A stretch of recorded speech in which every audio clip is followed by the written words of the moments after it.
ఒకనాడు శనిదేవుడు కైలాసమునందు శివుణ్ణి దర్శించాడు. శివుడు శనిదేవుని పరీక్షించడానికి నీవు నన్ను పట్టి ఉండగలవా అని ప్రశ్నించాడు.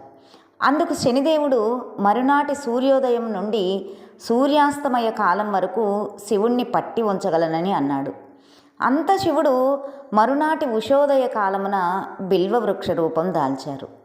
ఆనాటి సూర్యోదయం నుండి సూర్యాస్తమయ సంధ్యాకాలం గడిచే వరకు కూడా మహేశ్వరుడు బిల్వవృక్ష రూపంలో ఉన్నారు.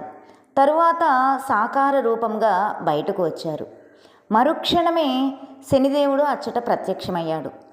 నన్ను పట్టుకోలేకపోయావే అని పరమేశ్వరుడు ప్రశ్నించగా శనిదేవుడు నమస్కరించి, స్వామి, నేను పట్టుట చేతనే కదా లోకారాధ్యులు తమరు ఈ బిల్వవృక్ష రూపముగా ఇందులో దాగి నివసించారు అన్నాడు.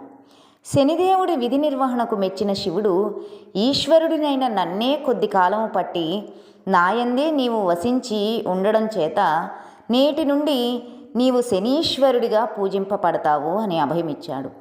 నాటి నుండి శివుణ్ణి బిల్వపత్రంతో పూజించిన భక్తులకు శనిదోషం తొలగునని ప్రతీతి.